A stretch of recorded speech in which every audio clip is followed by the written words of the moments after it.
Oh yeah, I wanted to record. Right now. So okay, can I record straightforward?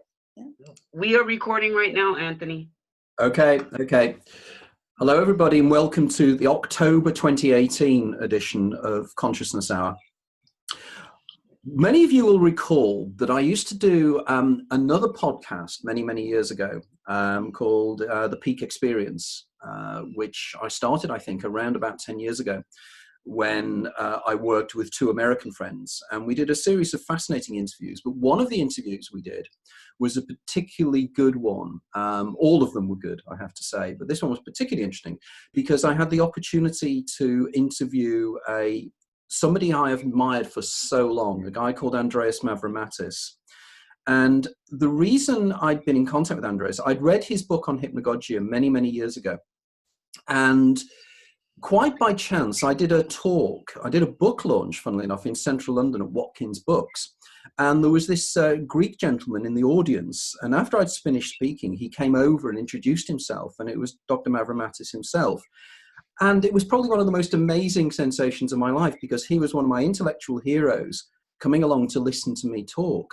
And not only that, but he had been slightly a man of mystery, in that he'd sort of dropped off the radar a little bit. For instance, there was a time when another mutual friend of mine, who's also been on the show, Gary Lackman, who used to be the lead guitarist of Blondie as Gary Valentine. Gary was also desperately trying to contact Andreas Mavromatis over his work on hypnagogia. But he had failed to contact him. So I was in the wonderful opportunity of actually being in contact with this man of mystery and imagination. Now, again, it was interesting that in around about April 2012, Sirley Marques Bonham contacted me from Texas. And she is she is an experiencer plus a theoretical physicist herself. And she was trying to contact Andreas as well. And I managed to try and facilitate contact between the two of them. And Sirley then offered to send me her book, Self-Experiments with Consciousness and Hypnagogia. And I read through this book, and it blew me away. And it blew me away for many reasons. And I think it was because of the unique nature of the book.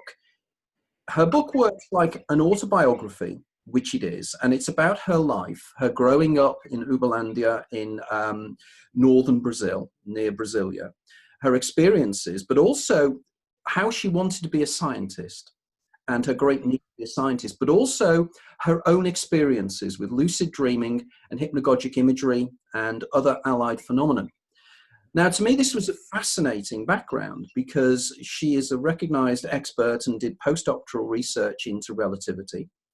But also, she's also done a great deal of work in terms of neurology as well. So we have a very unique individual here.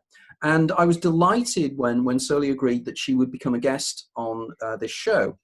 And without further ado, Sirley, how are you today? How is everything with you? I'm fine, thank you. Good. Right. Okay. What I would like to do is to give you the opportunity to fill in the details about the basic information I've just given to the watchers, readers, listeners, whatever we call the guys out there that regularly watch these shows. But if you could tell us a little bit about you and how you ended up being such a unique individual, I suppose. I don't consider myself a unique individual. I'm a simple person, as I explained in my book. My families are farmers in the westmost part of Minas Gerais state. And then my parents migrated to Brazilian area, which is central Brazil, by the way, not northern. All right. And there I grew up in a highly modern city because there was a design by modern, 50s, what they call mid-century modern type. And that reflected in everything, including my desire to start physics, something that my father kind of incentivized because of the Russian Sputnik experience. And that was kind of shocking that they were orbiting the Earth. But I went to physics, and that's the life.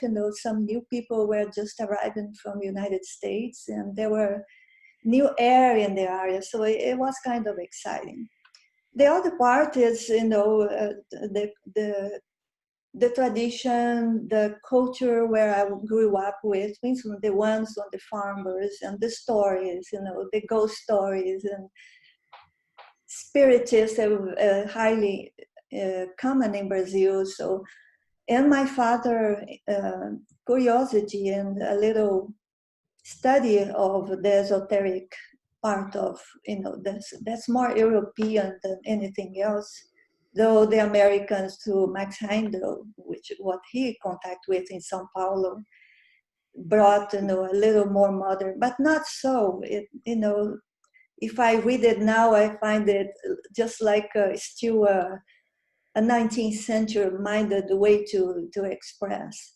But anyway, that composed my interest, my curiosity has an incentive in that way from my father.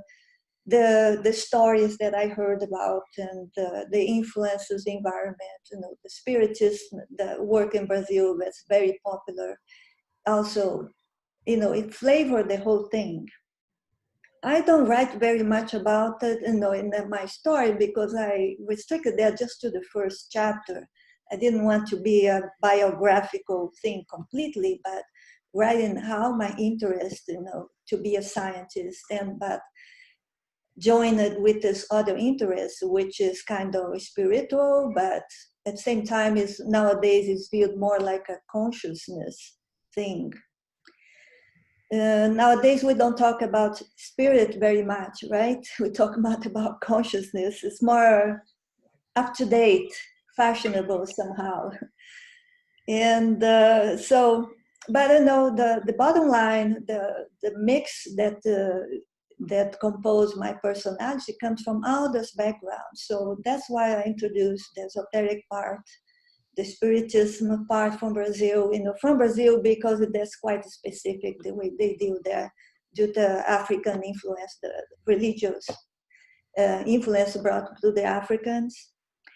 And then my growing up, you know, being a young lady who then goes to graduate school in São Paulo. And interesting enough, all the physicists there at my small school, you know, there was a very restricted school, and even to enter there, you already enter with a scholarship, so it has to be well chosen. But everybody was a theoretical physicist with some interest in spiritism and consciousness and phenomena, and it's like that, you know. And I try to tell in the book as much as possible, you know, joining my growing up in that way, both to the cultural background where I was born, and then growing up in Brazil, with a modern town, then going to São Paulo and encountering a group of physicists who also like the idea of studying and learning about those things. Usually physicists are not religious, and when they have an interest in spiritism, it's not like religion, but the phenomenon of spiritism, you know, spirit communication and interaction and stuff like that. And then later, when I finally finished my doctoral and came to the United States, that's when I got with the lucid dream. But of course, before then, you know, while I was doing my doctoral, I got interaction with this lady about the out-of-body experiences. And that's when I discovered that my sleep paralysis trouble earlier in life and certain oddities, they all related to the out-of-body experience. And out-of-body experience were, again, too similar to lucid dreaming. You know, I don't know if you remember, in the 90s was a big argument about the difference between one and another, which end up not having much at all. It's all part of one enormous phenomenon of consciousness that we still have to learn about. So, thank you. I'll be helping me a little bit here. Oh, that's good. That's good.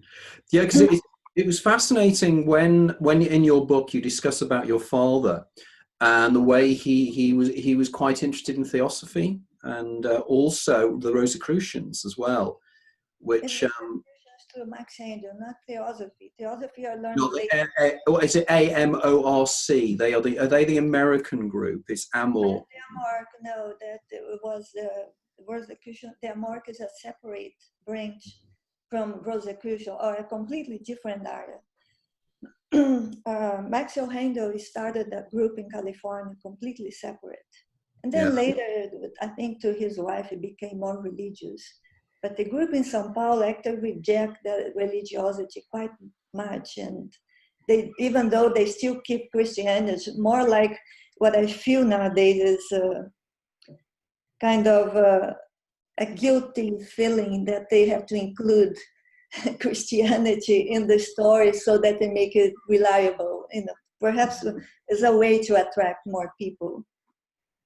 Okay, so let's focus in on your sleep paralysis and how did that start? What was the? Can you give us a little bit of background as to how your experiences developed over the years in terms of sleep paralysis and then moving into lucid dreaming? Because that really is quite fascinating. Well, the sleep paralysis started suddenly, out of the blue, after a bit of a nightmare where I had appeared a woman with a staring, you know, look at me, and I ran away from her. You know, this was too weird, even in a dream. Sorry, so then I woke up and I couldn't move. You know, that electrical sensation, you can't move, and it's scary. And I felt, you know, as I have seen many seances or, you know, sessions of spiritism where the medium, you know, get the spirit, please with the bad ones, they shake and, you know, and tremble. And I thought, oh no, I'm getting, a spirit is trying to get into me. And that scared me. I got up and I finally, you know, took me off on that, and I finally woke up and I ran to my parents, knocked at the door and said, look, there's a spirit trying to get in me. And they were confused. Oh no, that's just a bad dream, just go back to sleep. But it wasn't easy.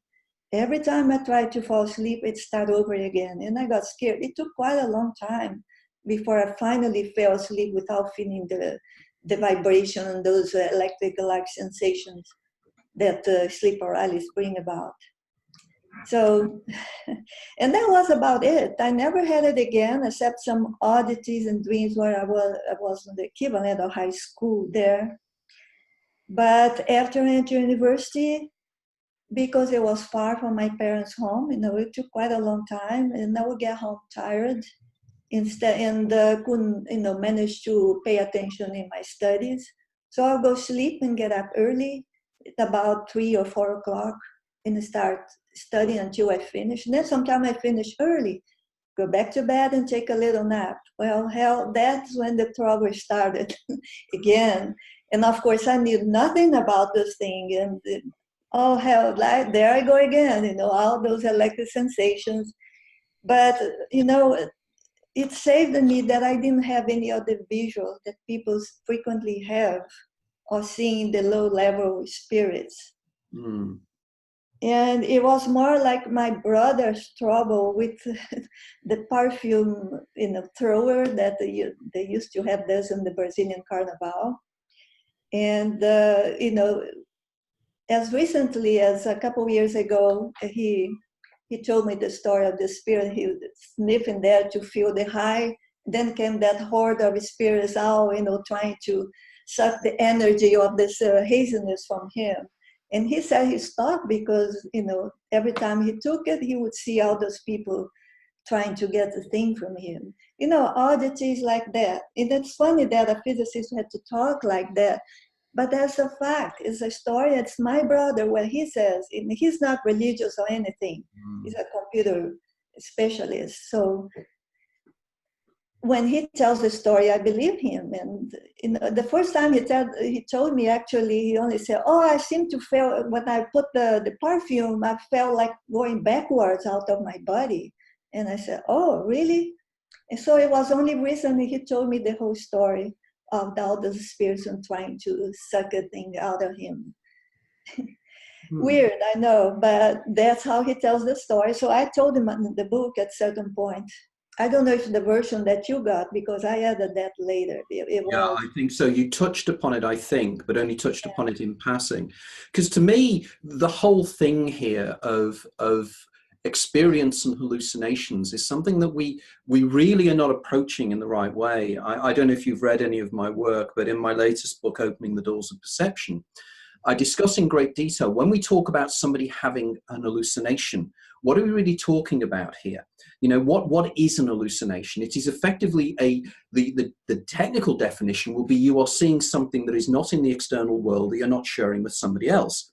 But of course, we all have an inner life that we don't share with other people anyway. And everything we perceive is actually given to us by our senses.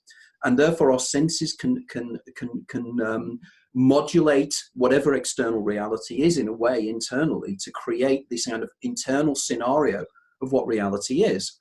Now, to me, I've been long intrigued by something you touched upon before, which is, and in my book, The Out-of-Body Experience, a lot of people criticize me because I very much took a very, very skeptical approach to the out-of-body experience and arguing that, you know, it's an internal intrasomatic experience that is taking place within the mind rather than outside in external reality.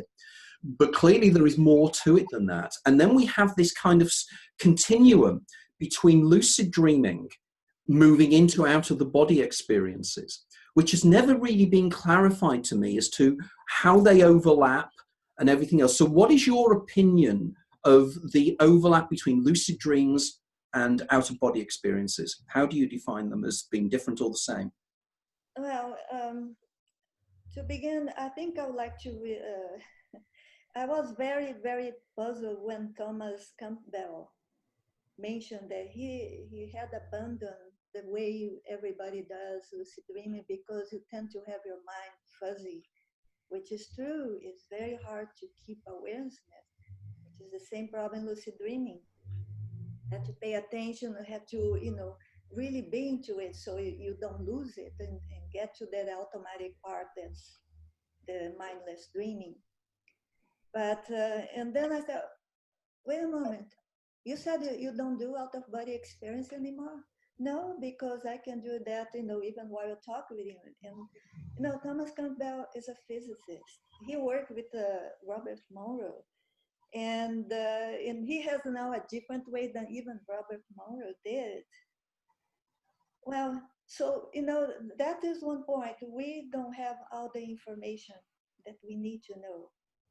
Lucid dreaming, out-of-body experience, and that's in between that we can develop without needing to, you know, get to that threshold of sleep, going out of the body, or, you know, get into the dream, you know, build that trick of getting, you know, recognizing dreaming and make you awake, and then the experience is about the same. Or you break down the imagery and like Jürgen Ziewer, you know, his famous so neat experience, enter in sort of another world. So we just don't know enough to even label it. And label is a dangerous thing to do because it separates the whole thing. You know, even doctors get confused without those labels and stuff. Same here, a phenomena is so composite in several different ways that we cannot say for sure what is lucid dreaming, what is out-of-body experience, and what is the experience like Tom Campbell did, or that guy from Cyprus, where actually Andrea Mavromassi got him. Daskalos, yeah. And Daskalos, and he did the same. And he did both. He did everything, mediumship and out-of-body experiences and contact with the other world while still, you know, being conscious, awake. So we need to learn about that. We need to map out all the possible experiences. And that's one of my arguments there is that don't try to put interpretation to physics. Try to study the phenomenon. Don't use a statistic when you still don't even know what to count the frequency of whatever you are trying to investigate. You need to hear the stories, map out what all the variations of the phenomena, then you can do something about it, you know, count the frequency, lucid dreaming type thing, out-of-body experience type, or, you know, traveling while you are still conscious in your body. it's interesting. I think it's so fascinating that it has this big variation. We just need to know more so we can determine why happen those variations and when, and the causes that takes to one way as compared to the other. And we write about our stories, but I think we have to restrict to our stories and not make any interpretations per se. But I think they're very wise words, because the issue is really, as you quite rightly say, it's a phenomenon that we are not even beginning to understand. It's something that we experience, but it's not necessarily something that we can understand, and trying to put labels onto it. And there is a danger, and I know that very much, when you've emailed me about my trying to place the physics in some kind of a way, but I'm in total agreement with you. If you read some of my later work, I'm moving into a very different direction here. And to me, it is something that is so common. I mean, when I do my lectures and talks, it is, now it could be argued that the audience is self-selective. So therefore, people are going to be interested in deja vu sensations, out of the body experiences, because they're coming to see me talk. But nevertheless, the type of stories they tell seem to be very, very similar, alarmingly similar. And I know from, Jürgen Ziever and I have met up many, many times to discuss these things, and I've discussed them with Tom Campbell and various other people. So there seems to be a phenomenon that we need to appreciate and understand. We can't, as I said before, we can't just claim that they're hallucinations. I mean, many of us have hypnagogic experiences. Hypnagogia must fit in here somewhere as well. There is a whole spectrum of experiences. Now, in your home country, we have people who experience ayahuasca, people who, the work of Valdo Vieira, who I know you mention as well, and I've interviewed people from the International Association of Consciousness. And it's almost a terra incognita. It's an area that we all experience, and we're all trying to map in an understanding way. And I think that's why your work excites me so much, because you're moving into this from very much the view of a theoretical physicist, but you're keeping your mind completely open as to what is actually taking place. So I studied, right? I even went to neuroscience, not neurology, neuroscience. It was cognitive neuroscience, which is more, and it's funny. One funny situation in the cognitive neuroscience experience, the beginning in San Antonio, was that one day I asked, do you know about lucid dreaming? And everybody stopped and looked at me. What? Well, are you aware that we can become conscious within lucid dreaming? They never talked about this, and it's a phenomenon. really, and what year was that? This is around 2006 you were doing this? It was about 1992. Really? Probably the second semester, because we had the first semester in cognitive neuroscience that included the medical students and the graduate students, but then it would go, everybody, students and specialists and curious people would get there. It was an interesting conversation, round table like conversation. We had articles, and then I put on the table that question. The professor, my God, I forgot his name now. He died not too long ago. And he remembers so well. And then one day I suggested to bring him for a talk, and he had already retired. He expanded his interest even to hypnotism, which I was surprised. And during the talk, he remembered my question about lucid dreaming as part of consciousness experience, that it being ignored.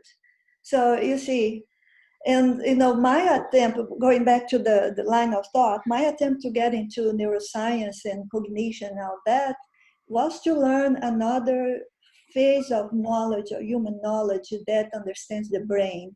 I thought maybe I could have something about, nowadays we call consciousness or the mind, that could explain some of the phenomena I was having, including Kundalini-like experience that I had here. I had no idea what Kundalini was. A big flash of light right here in the center of my head.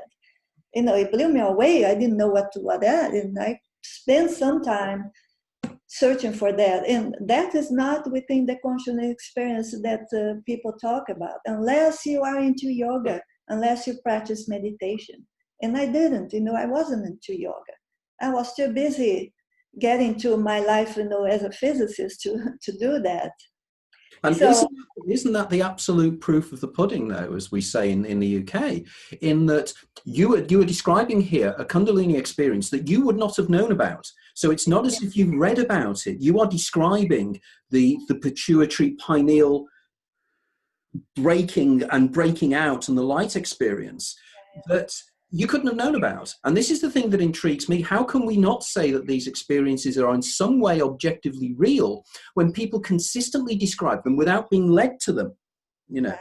So what happened when you actually then discussed it with your neurological group? You brought up the subject. Did they then continue and run with that? Did they pick up on it and discuss it in future years, or did it just die again? no, they didn't. It went dead because there was nothing related to what we were talking about. It's just that I brought up a different kind of consciousness experience that was never discussed. So whatever famous authors we were reviewing, articles and books, and there was nothing about this experience. And it's very common in the 19th century explorer talk about out-of-body experience. So that's a consciousness experience. We can define it as such. It's not an illusion, it's a real thing. Well, isn't it? We're coming down here to the problem of materialist reductionism and the idea of materialist reductionism, and that effectively you can take things apart and you can explain them by taking them apart, but there is nothing other than physical reality. And it's only physical reality. And I know that people like eliminative reductionists, such as Daniel Dennett and the Churchlands, will argue there isn't even an inner life. We are fooling ourselves into even thinking we are consciously aware. I mean, I'd love to know who Daniel Dennett thinks writes his books for him. I've no idea, because clearly he's put himself into a total impasse here. We all know, as experiences of our own conscious experience, we know that there is something in here. I mean, I've argued many, many times, neurologically, where does consciousness come from? The hard problem of consciousness. Where does it come from? Is it just the addition of one more chemical in the brain? Is it the addition of one more molecule? Is it the addition of a certain mixture of neurotransmitters in the brain? That suddenly this completely non-physical, non-three-dimensional, with no rex extensor, no extension in space, suddenly appears out of what is effectively inanimate matter, which is you and I and our inner life. And we are perceivers of an external reality, and we inwardly generate that reality. Now, to me, this is the most important thing. Now, I don't know if you've come across, but I'm working closely with two Austrian researchers. One's a consultant neurologist and one is a consultant psychologist. And they have something called the hypnagogic light device. And if you've heard about it, I tried that. You have tried it. Tell me, how did you find it? Okay, tell me more. Tell me more about your experience with that then. Oh, no, but the only thing I noticed that there's one point that it breaks through hypnagogic-like imaging, it transforms. And when I told the guy about it, I said, oh, that's exactly the point where I started seeing things through the light. I said, so I know about it. Frequently in the hypnagogic threshold, the sleep, those images transform, they change, feel like this and then they change. And that's just one part of it, this change of image, the sound to change. And then there are the other kind of physical or non-physical type of experience that we have, like going back to the body and feel like expand and then contract and all of this, that fluffy thing contracting, whoop, then okay, I'm back. Yes. That's part of consciousness experience, and it needs to be taken seriously. And the light experience, they are producing similar things. They need to be considered seriously, not only as a entertainment thing. It seems the guy here has a double standard of entertaining, and okay, that is serious matter. And I don't like that. Of course, a lot of people, that's how they make money. The guy was making money exactly like that. But if we need to learn the thing, it needs to take to a different standard, that entertainment part becomes sideways and then we experiment seriously. I don't know how the Swiss guys, right? I think Yeah, and then they should probably do that rather than just sell the machine. They are. They've. There's going to be a paper I don't coming know out. much about them, so I Okay. can There's say going to that. be a paper coming out later on this year from the University of Sussex, which is local to me. And they've been working, the researchers there have been working using the hypnagogic light device, the Lucia. And I am informed that this paper is really going to shake a lot of trees, because it really is doing the arguments of exactly what the hypnagogic experience is doing. And indeed, trying to explain how the brain neurologically can create hypnagogic imagery and exactly what is going on. Now, as an opportunity here, I mean, I can talk, but it's not me that needs to be talking here, it's you, in terms of your interpretation of hypnagogia. There will be people out there who will not have known of the term, the technical term of hypnagogia and hypnopompia. So could you explain a little bit about what it is and what takes place in hypnagogic and hypnopompia? Hypnagogia was Andreas Marques' suggestion that we put together one label only for the experience of entering this dreamlike experience while falling asleep, which is called hypnagogic, as opposed to the one where you are awake, and that's called hypnopompic. So hypnagogia would be the experience that is not just imagery, it has tactile, it has sound, and and dreamlike imagery that's very common. But that's what it is. It's simple as that. If you pay attention while you're falling asleep, principally if it's in the morning where you have gone out with your sleep cycles, you start seeing that. And of course, that's good for creativity, which my husband discovered recently. I said, yeah, I know. And but most importantly, at least for people like me, is for the experience of seeing that, the experience of consciousness doing that. And of course, the opportunity to go out of body and experience that different type that looks like out of body. If it is or not, we can't confirm, and actually we can confirm what was a claim that many times people promoted as you can confirm, go out of the house and see that. Not so. Sometimes you get there and hell, it's completely different. Yeah.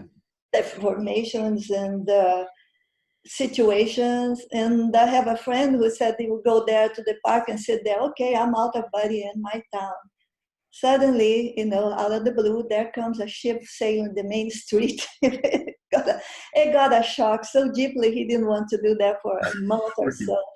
He was mad at that because he believed that he was in the real world.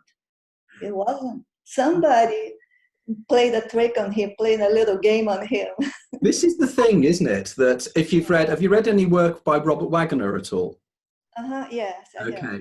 And again, Robert argues this, that there's this kind of overlap world. And somebody we touched upon earlier on, I wrote a book on the out-of-body experience. One of the themes I discussed was, I had a chapter on Valdo Vieira. And one of the things that Valdo did, he went to visit his sister's house in a place you mentioned, is it Minas Gerais?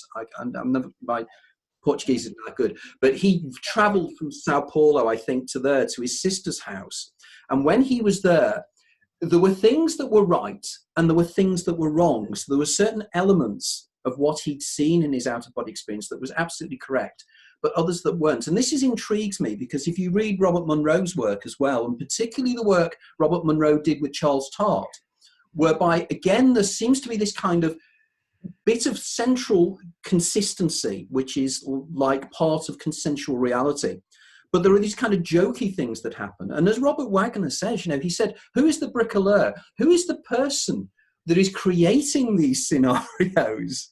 For instance, the first time I had a hypnopompic experience, I was at work. And I was working in front of my computer. And then suddenly I wasn't. And I was looking down from a level about 12 foot in the air at an old man reading a newspaper. And I was looking down at him. And then I heard the sound of a siren. And I looked up, and I was in this huge square, and I think it was somewhere in Latin America. And there was an ambulance going around the square. But as with hypnopompic imagery, isn't it? When you look at it and you think, oh, what's that? As soon as you get your attention to it, you lose it. It goes. It's as if you have to kind of have it creep up on you, and you fool yourself, and it gets drawn in. Yeah. Now, that you have to change your attention all the time. But still, it never escapes the transformation of the environment. Mm. You give some very good advice in your book as to how to hold on to these things. And I know there'll be so many people out there that'll be interested in what your advice is. What techniques can you use to really develop these things and hold them in your consciousness and not lose them? Because I never can hold them. I lose them all the time. I lose it too. That's normal. That's why Thomas Campbell say, well, this one, when I'm awake, I can control. I don't have the fuzzy mind problem, which is a sort of a fuzzy mind, really, because your level of consciousness varies so much more than when we are here awake. So we do, right? We get into the robot type that, what's his name, writer, famous British writer talk about, Gary, Lachman? Gary Lachman, yes. Yeah, he talks about that a lot, the robot. He wrote a book with the symbol. We get into the robot so much that the reality kind of becomes fuzzy too. And to keep awareness even while we're awake is not easy. We get lazy, we get tired, and we slip into the automatic. And all these are variations of phenomenal consciousness. And now even that part I have seen the normal neuroscience and cognition talking about. They talk a lot of interesting stuff for sure. People are serious about it, but they miss those details. How can they miss it? A musician would know about that very well, because they had to use this robotic part of our consciousness to play well. And they have to be trained, and they have to be trained perfectly. Hell, if you do it a mistake and you start doing wrong, it's going to be hard to fix it. Everybody knows. I used to be a musician when I was a kid, young lady, so I know the problem. And that's the same, speech is speaking when you learn a new language like me. If I get to some mistake, it goes to that part of automatic, that's robot-like, that we need to use so that we can rest in some way with our attention. But then in the state of out-of-body experience or lucid dream, that's a problem. It keeps slipping all the time, and we lose the awareness so easily. And that's annoying most of the time. At least I find it annoying, it's tiresome. I know, and it's the same, isn't it, of when you're lucid dreaming. I've only managed ever once to become lucidly aware in a dream. And it was such a shock to me that I realized I was dreaming. I ceased dreaming and I woke up. But for a split second, I was there and I thought, no, this is a dream. And I thought, I've succeeded. I've managed to become lucid. And then I lost it again. And you wake up and you go, oh dear, damn. I was so close there. That has the same kind of thing. Then I lost it. Why? Yeah, and it is why. We are not sure what conditions allow you to have crispy kind of aware of that, which is possible. I know people who can do it, and Robert Wagner is one of those. And then two other people, that the common people that we get there and keep losing it, and it's annoying. And it would be fascinating. Learn about the thing straight and that's why I say read the stories, analyze them, how it gets there, how we learn to improve it, because some people experiment and improved it. Yeah. And then we are going to know more about our states of attention or consciousness, whatever you call it. And perhaps, then, okay, you get to the Thomas Campbell level, and you get to do it without having to fall asleep, which would be great. Well, maybe you've hit the nail on the head there. I think, the central thing is possibly attention, because, of course, in psychology, we always talk about, what is attention and how you attend to one thing or another. But effectively, I've always found, and we've touched upon it, and obviously it was an experience your husband had recently, that it's when you go into that, when you're in the kind of openness to the creative somebody that's inside you, where suddenly the creativity happens. And I think your music analogy was a perfect one. It must be the case, that as soon as you think, if you're playing a violin, and it's suddenly when you attend to the fact you're doing it, you lose it. It's like driving, isn't it? If you suddenly think, I'm driving, oh, how did I just do that? But that's a different problem of consciousness, what we call the muse, the creativity thing. what I think I touched that too. And Wilson Van Dusen was one guy who wrote a book that called my attention to the fact. He says that we actually have that channel open all the time. We just don't pay attention. We don't notice. But creativity is flowing all the time. Is that subconscious or unconscious, like Jung used to call it? But it's there. And we can train ourselves to be more open to it. And we wish it would be more open with.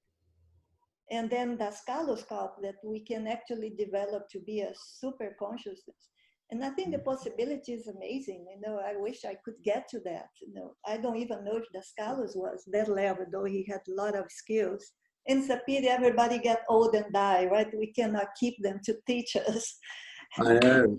Gone. Unfortunately, he's gone. But after him, it just continues what he had done. It doesn't have, they don't have the same ability that he has.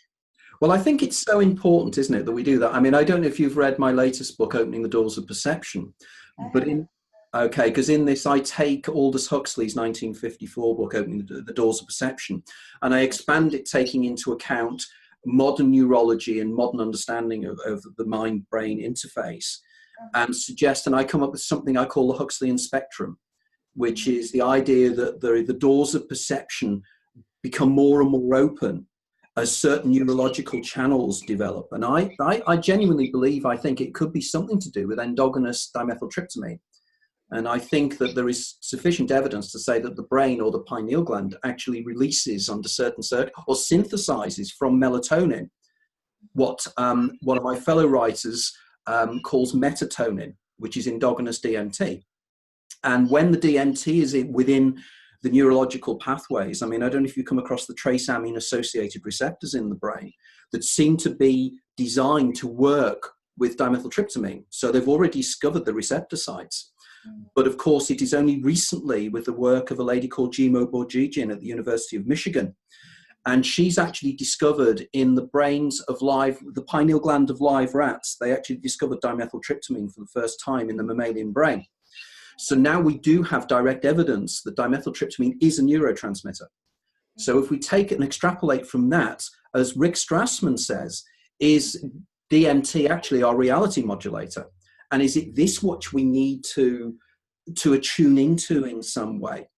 And this is where people like yourself is so important in the work you're trying to do, because we need to take this forward. There's a lot of inertia, and there's also an awful lot of charlatans out there. There's an awful lot of people who are making a lot of money out of total nonsense. I think your point is an excellent one, that we need to look at the experiential, to say to people, why did it happen then? What is it, those moments? And I think your work is very important in terms of that. So where are you planning to take your work? Have you got any plans for more books, or what are you planning to do now with your work? No, I have no plans for more books. I think that's my experience, and that's it. Tomorrow I'll be 67, so hey, I'm at the end of life, or almost. So no, it's more of a sharing of my experience. So I finally got this book out there through my own efforts. I detested the idea of getting an agent in all that confusion, being denied or rejected. I hate rejection, it's tough to deal with that, especially if you're not known. Never mind your background, they don't pay attention to it. It's a person who has no idea what you do. No, I think this book is about my experience. I wanted to share it. And I went back to physics, to my unified field theory. I want to at least do something more before I get too old. And then enjoy the rest, if I have good health, I enjoy the rest of life, but no becoming famous or planning new books or anything. I may write an article or two. I have some ideas I'd like to explore, but not in a book, no.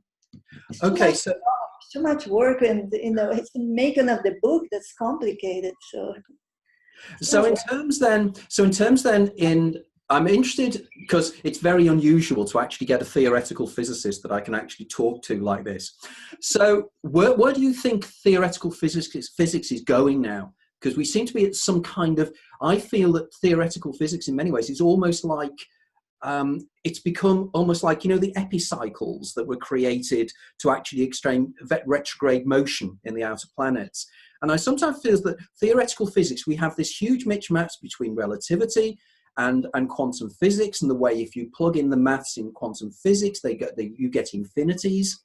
So where do you think we are going now in terms of our understanding of the ultimate nature of reality? I know it's a massive question, but I'm just really interested to know from your point of view. Yeah. You know, as a physicist, we sometimes get lost in math as a theoretical physicist. Of course, the experiments have the trouble to translate that into possible experiment. And I am surprised that we are so wildly successful. You know, it's a lot of money, a lot of trouble, and they do get to something. The discovery of the Higgs boson, it's tremendous success. And now it starts with physics. And my work makes the geometry, that's the Einstein idea that he put into general relativity, and to try to put together gravity, electromagnetism, and all the other fields that apply to particle physics. And in my case, I use what they call Young-Mills fields that translate to the nucleus or electron or weaken the strong force and so on. But if I get an article that a theoretical particle physicist write, I have trouble writing. They use a lot of group theory, which I'm not very acquainted with, just barely necessary for, you know, doing what I do. And it seems to me they get into a lot of conjecture, new theories, explain this, explain that. And what Einstein did in trying to unify is more interesting, at least from my point of view. And of course, it's not to throw away all the work of other people, but we can get to the particles through those fields, the study of fields. Doing geometrically like I'm doing, it's not just space-time the way Einstein did. When you get to electromagnetism and other fields, you kind of join the geometry with what we call internal geometry. It's a mathematical geometry, but you work it together. And there you see different effects and interaction and so on. But it's not an easy going. I haven't published many papers because first, it's difficult to find somebody to understand it. And second, it's difficult to find something that I can trust. I don't want to go wild in conjectures. I want to go this, and I'm pretty strict on that. I like to get to results and then say that it may have some interpretation here and there. And I have seen a lot of wild conjectures because I was at Fermilab near Chicago, that works with the University of Chicago. And cosmologists, in my opinion, go too wild. You know, and, there's a funny story with Michael Turner. He had the inflation universe. He worked a lot at that. And then I read in his article, and then I get to the point where the universe was just a 10-centimeter ball. And then I got to him to discuss. Then I said, but Mike, 10 centimeters? The whole universe? He very said, well, that's what the theory tells. And it's true. That's what the theory. Well, this isn't it? Then we stop. Okay, that's what the theory tells. Because one of the things I've never understood, well, I understand how Murray Gell-Mann came up with his idea of hyperinflation in the first billionth of a second in order to accommodate the fact the way the universe is in terms of size.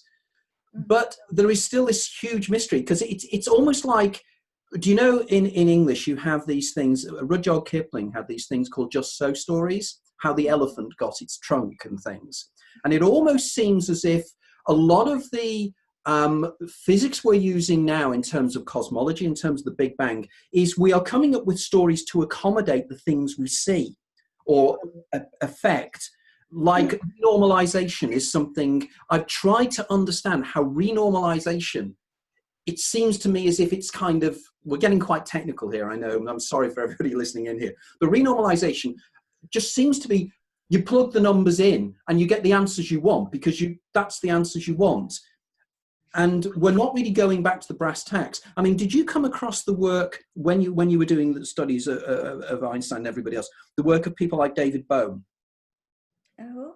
David Bohm, B-O-H-M. Yeah, but Yeah, I haven't gone into his work. I know him about, his things, but I never because studied. It's kind of too off my area. So okay, because it's quite interesting because he, it's worthless to read us. You get it kind of, in the clouds. You yes, understand a little bit, but not fully. And that's you have so many specialization that sometimes you can't communicate very well. You have to be in all the areas, which is impossible. After a while, you have to restrict yourself to one definite area. because this Yeah, was but I understand the point. A lot of theory, the inflationary universe that Michael Turner worked a lot on that is the same. And another theory, now we have, the dark energy is trying to explain, the continual expansion, accelerating of expansion of the universe. And these are new things. And the funny thing is, in 1995, I stopped doing physics, trying to find a job to help my husband with, expenses and bills and such. And I disconnect from the Relativity Group until about 2005. And then when I came back, I looked, what? Dark energy? I was shocked. There wasn't anything, and they were working with collision of black holes at that time in my group, which of course I never worked with that, but that's what they do there. That's one big thing that they do here at University of Texas Austin. But, and I said, wow, they got some really wild stuff. Now it's not just dark matter, but also dark energy. So that's what I mean. Sometimes they get surprises. They can't explain the whole thing. They have to create new theories. So don't get too much in quantum physics, and because there's a dark energy thing and there's the other one. And there's the number of particles there. So, it's better to keep it aside and, okay, look at the fashionable quantum physics explaining consciousness with a touch of salt, a grain of salt. It will help to be objective. And not to be so embarrassed when later in the future they come with a completely different explanation also. It can happen. We have had that. totally a total paradigm change, effectively, 1900 and Max Planck, and it suddenly everything changes. And you also wonder whether the kind of work we are interested in terms of the consciousness reality interface, I think is where the roots of the next paradigm will be. And probably we're going to be so totally surprised, or probably not. We're probably going to go, it was so obvious that we couldn't see it. Again, the idea, and I know that the areas you want to move into are these areas. And just for the final section, it was something, in your recent email you sent to me, is the level of skepticism that is out there in terms of a lot of the experiences people have. Do you have any way of us being able to break down that skepticism? What approach can we take to get the people? Because my wife is the same. My wife just doesn't get it. What do we need to do? Well, there was a question of my husband. Well, don't you believe the stories people tell you? You're going to call them liars? That's not okay. They are not telling an illusion or something absurd. They're telling the personal experience, and we should pay attention, take notes, and accumulate. That's why qualitative research methods are so important here. And that's funny because the Moral Institute now has some psychologists there who is also advocating the same thing. And first time I heard about it in mid-90s, I was at education psychology, studying new advanced statistics that I had to use in neuroscience when I was working there. And I thought, that's it, that's the way to deal with the subjective experiences that people have. Take notes and start comparing one with the other, and then making a catalog of different experiences. That's the first thing. And then, of course, look at neuroscience if there's anything to do with it. Look what the thing in the brain that produces those exceptional experiences, like ayahuasca. So you're going to build a huge panorama, and then you're going to make connections, relationships and correlationships, whatever you call that. And then after that, is that where you're going to do the link. And you see that some stories are not just a wacky thing to say, but a crazy guy telling weird stories, but something that's possible in consciousness experience. I think that's important. If we don't do that, we are going to, the skeptic is as valid as the believer in this case, and I think we should be in the middle term. Be skeptic to a point and believe it, listen to the stories with respect and save it and compare to all other stories that people tell before getting to a conclusion that is good or bad or doesn't exist or exist. It's things like that. Be neutral. We have the right to be neutral and, be open-minded, not to be full believer, crazy believer, religious. That's the idea, isn't it? You keep it, as the old statement goes, keep an open mind, but not so much that your brain falls out. Yeah. And it's also to be a believer like going to the church that I have seen many in Brazil. That's all they believe, and that's it. You go to hell or go to heaven. If you're not in the group, you go to hell. Well, it's not. That's not possible. Otherwise, it would be a wasteful universe, and yeah. I don't think it is. Well, the thing is, isn't it, Sirley, the idea, we bandy around this term empirical evidence, but of course the word empirical is from Latin, from experience. Yeah. So therefore, we have to, even scientists, when they are doing experiments, are still involved in the experiments, and they are interpreting using their experience to define things. Now, if somebody has an extraordinary experience, it is bad science, in my opinion, to just turn around and say, you've hallucinated, or you're lying, or you're exaggerating. Yeah, these are extremists, and I'm exactly advocating the midway, right? Like the Chinese philosopher said, midway is the best. You go to one side, you go to the other side. You don't just believe in everything, you just don't reject everything. But be a cool organizer of the stories. Then you start seeing relationships, you start seeing groups of experiences. And, as I said, don't label like a lucid dream and out-of-body experience, because it's going to be a big argument with no end, and we didn't resolve anything. It's still a mixed up experience to this day. Wonderfully said. That was really good. That was really excellent.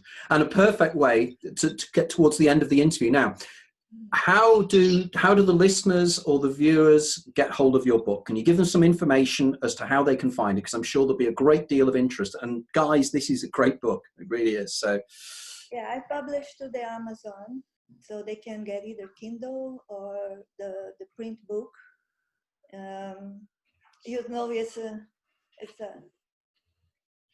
Amazon.com. Where you get everything now, but.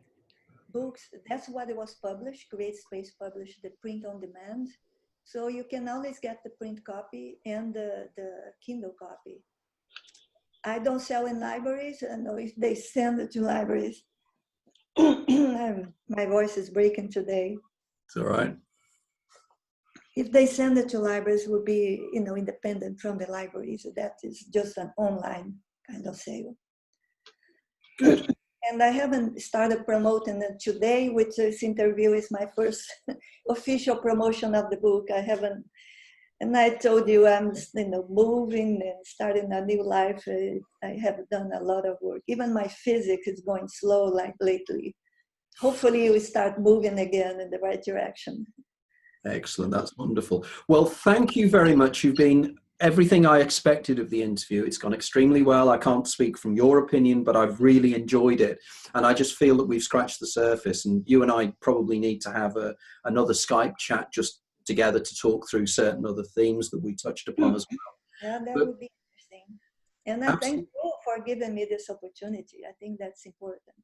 No, it's been wonderful. It's been wonderful. And as always, thanks to Dia Nunes back there in Denver for organising all this, because without the wonderful Dia, we wouldn't be able to do this. So again, thank you very much, Sirley, for a wonderful discussion. And hopefully we'll be speaking again to you soon. Okay, thank you very much. Thanks. Bye-bye. Okay, bye-bye.